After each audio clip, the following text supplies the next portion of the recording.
یہ پردہ رگوید کے اندر موجود ہے۔ جناب محمد رسول اللہ صلی اللہ علیہ وسلم 23 سال کی زندگی میں آپ علیہ السلام نے کئی باتیں سمجھائی۔ آپ علیہ السلام کے اوپر اتنے پتھر برسائے گئے جناب محمد رسول اللہ کے سر سے پیر تک خون بہ رہا۔ اللہ کے نبی چاہتے تو بہت سارے دولت کے مالک ہوتے بن جاتے، آپ چاہتے تو رب ذوالجلال زمین کو بھی سونا بنا دیتا، مٹی کو بھی سونا بنا دیتا جہاں پر ہاتھ رکھتے۔ لیکن میرے بھائیوں، آپ علیہ السلام صرف آپ کے اندر یہ درد تھا کہ یہ جو قوم ہے، یہ جو رب کے بندے ہیں، یہ صرف ایک رب کی عبادت کرنے والی بن جائے اور پھر جنت میں جانے والی قوم بن جائے، اور کوئی دوسرا مقصد نہیں تھا۔ 13 سال تک نبی مکہ میں رہے، 13 سال تک اتنی تکلیف دی گئی، اتنی تکلیف دی گئی۔ آپ علیہ السلام کو ایک موقع پر آپ کے صحابہ کو، آپ کے ماننے والوں کو جیل میں قید کر دیا گیا۔ اس وقت کا جیل شیخ ابی طالب تھا، کئی سال تک بند کر دیا گیا، تالے لگا دیے گئے، کھانے کے لیے کچھ نہیں تھا۔ مقصد صرف ایک ہی تھا کہ بھئی ایک اللہ کی، ایک ایشور کی ہم بندگی کریں اور کسی اور کی بھکتی اور بندگی نہ کریں۔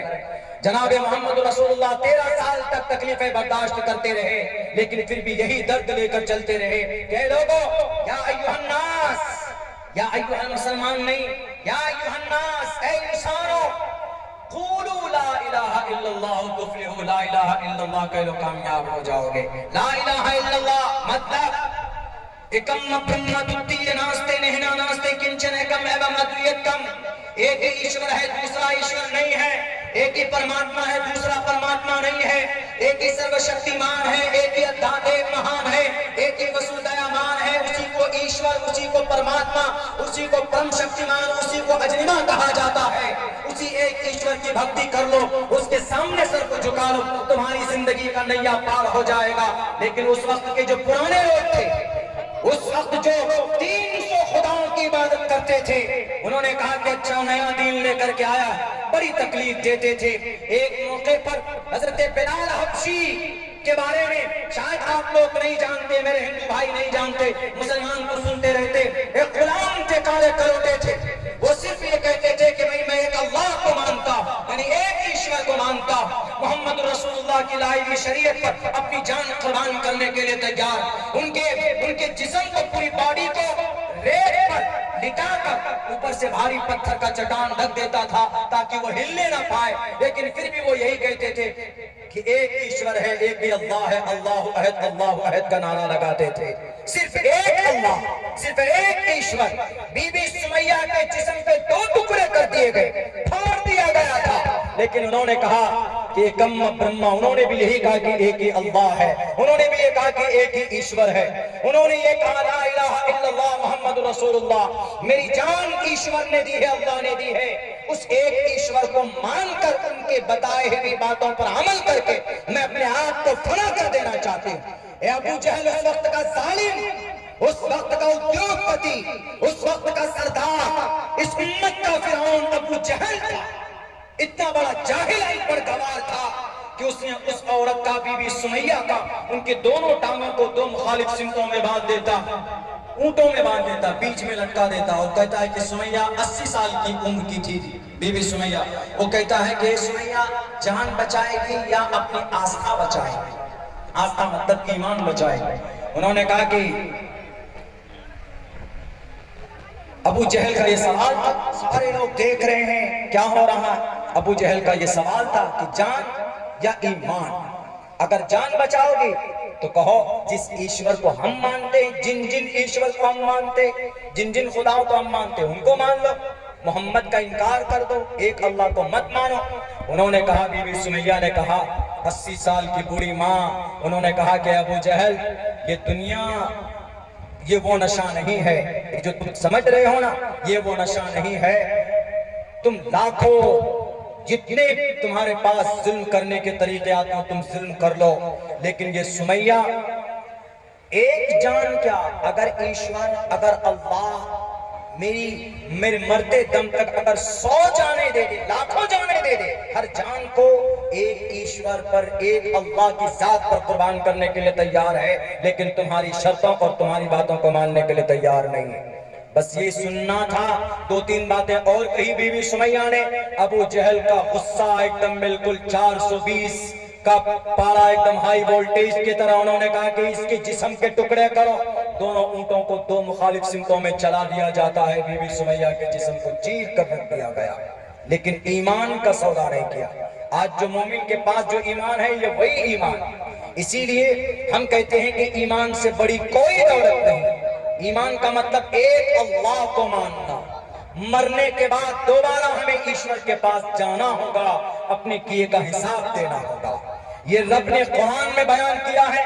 میرے ہندو بھائیوں، یہ یجروید کے اندر بھی کہا گیا ہے یونا پتا جنیتا یودھاتا دھامانی ویدگونانے وشوا یودیوانام نامدائے کیوتم سمپرشنم بھونا ینتینیا.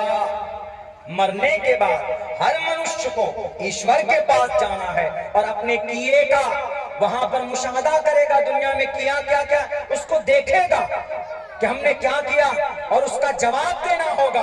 اگر کسی بیٹی کی عزت ٹوٹی ہے تو وہ بھی جواب دینا ہوگا. اگر شراب پیے تو وہ بھی جواب دینا ہوگا. اگر بےمانی کی ہے تو وہ بھی جواب دینا ہوگا. اگر کسی کو مارا پیٹا ہے، کسی کی زمین ہڑپ کر لی ہے تو اس سوال کا بھی جواب وہاں پر دینا ہوگا، بدلہ دینا ہوگا، وہاں پر حساب و کتاب ہوگا. یہ یجروید میں تو صاف لفظوں میں کہہ دیا گیا. قرآن میں تو یوں کہا دیا گیا کہ ایک عمل لا یغادر صغیرۃ ولا کبیرۃ الا احصاها. مسلمان کوئی انسان کوئی عمل کرتا ہے، ایسا نہیں کہ اس کو رب چھوڑ دیتا. 2 فرشتے بٹھا دیے، کرامن کاتبین یعلمون ما تفعلون. آپ کچھ بھی کرتے ہیں تو لکھا جاتا، کاپی کے اندر لکھا جاتا ہے، میموری کے اندر ریکارڈ ہوتا ہے. کل قیامت میں رب ذوالجلال کے سامنے وہ کھلے گا، ہر کسی کو اپنے کیے کا حساب دینا ہوگا. بس میں یہی کہنا چاہوں گا کہ اگر ہم سچ مچ میں جاننا چاہتے ہیں کہ بھئی ہمیں کون سے راستے پر چلنا چاہیے، کون سا راستہ اپنانا چاہیے، تو اپنے گرنتھوں کو پڑھنے کی ضرورت. کیونکہ رگ وید میں بھی ایک ہی ایشور کا چرچا ہے، جس کے اندر کہا گیا سیش ایک ایک وردئی کا ایوا ایک ایونسم یوگش ویڈیا.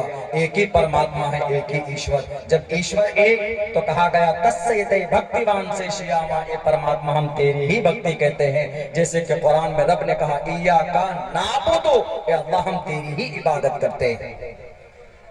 ہمیں کس اعتبار سے زندگی گزارنی چاہیے، کون سا طریقہ ہو، ہم عبادت کس کی کریں، ہم بھکتی کس کی کریں، یہ ساری چیزیں قرآن و حدیث میں کھول کھول کر رب ذوالجلال نے بیان کیا. باقی قرآن اور شریعت کسی کو نقصان پہنچانے کے لیے نہیں ہے، بلکہ یہ ایک راستہ ہے، ایک سسٹم ہے. بس اخیر میں ایک بات میں بتا دوں کہ بس اتنا سمجھ لیجئے کہ آپ کے پاس جو شریر ہے، آپ کے پاس جو باڈی، جب آپ مریں گے تو اس کا خاتمہ ہو جائے گا. لیکن اللہ کے پاس، ایشور کے پاس کیا جاتا ہے پتہ ہے؟ ایشور اللہ کے پاس صرف آپ کا عمل جاتا ہے، آپ کا عمل جاتا ہے. دھرم آپ کی رکشا کب کرے گا؟ جب آپ دھرم کی باتوں کو مانیں گے. بھگوان دھرمستسے حیاتے کرولما شریرینے شمم ناشم شرومن یدی گچتے. انسان کا شریر ختم ہو جائے گا، مٹی میں مل جائے گا، یا اگر اس کو آگ میں جلاتے ہیں تو اس کی استھیاں بہا دیتے ہیں، ہواؤں میں فضاؤں میں وہ چیزیں مزمحل مل جاتی ہیں. لیکن ایشور کے پاس، اللہ کے پاس کیا گیا؟ آپ کا عمل گیا ہے. آپ نے کیا گیا ہے مرنے کے بعد. You have to see, you have to face. آپ کو فیس کرنا ہوگا، مقابلہ کرنا ہوگا آپ نے دنیا میں کیا کیا. اسی لیے اچھا کام کیجئے، اچھا عمل کیجئے. لوگوں کے ساتھ نفرت، کسی کے ساتھ نفرت کی بات مت کیجئے، کسی کو غلط مت کہیے، اور مل جل کر رہیں. اور قرآن و حدیث کو ہم مسلمان اپنی زندگی میں عمل داخل کرنے کی کوشش کریں.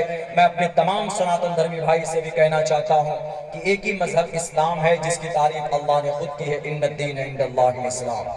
آج تک کسی بھی مذہب کی تعریف ایشور نے نہیں کی، لیکن اسلام کی ہے، ان الدین عند اللہ الاسلام. آپ اسلام کو پڑھیے، سمجھیے، بیسک بنیادی باتیں پڑھیے. سوشل میڈیا سے اسلام نہیں سمجھا جاتا. اقبال ظہیر سوناکشی سنہا کی شادی سے اسلام نہیں سمجھا جا سکتا. میڈیا والوں نے یہ بات کہی کہ اسلام میں اچھا، اسلام کے اندر ہے یہ کہ کسی ہندو لڑکی سے کوئی مسلم لڑکا شادی کر سکتا ہے. میڈیا والے بہت اچھالتے، اور یہ جتنے بھی ہوتے بہروپیے یہ کہتے ہیں کہ نہیں ہم لوگ وہ مسلمان ہیں جو آزاد ہیں. دنیا کے اندر انسان آزاد نہیں ہے، انسان غلام ہے ایشور کا. تمہیں کیسے زندگی گزارنے کا فیصلہ ایشور کرے گا۔ تو اسلام سلمان خان، شاہ رخ خان، اقبال ظہیر اور کسی ایکٹر کی زندگی سے نہیں، اسلام سمجھا جائے گا، اسلام پہچانا جائے گا کس سے؟ شریعت سے، قرآن سے۔ اسلام محمد الرسول اللہ کی زندگی سے، صحابہ کی زندگی سے اسلام کا تعارف ہوگا۔ اسلام کسی ایکٹر، کسی کمر ہلانے والے بہروپیوں کی زندگی سے ہم اس کی ویاخیا نہیں کر سکتے۔ اسی لیے اسلام کو سمجھنے کے لیے قرآن و حدیث کا مطالعہ کیا جائے، علماء کرام سے ان سے معلوم کیا جائے کہ بھئی اسلام کیا۔ بول دیا جاتا لب جہاد، لب جہاد۔ اقبال ظہیر نے سوناکشی سنہا سے شادی کی، اوپن کہتا اسلامی نقطۂ نظر سے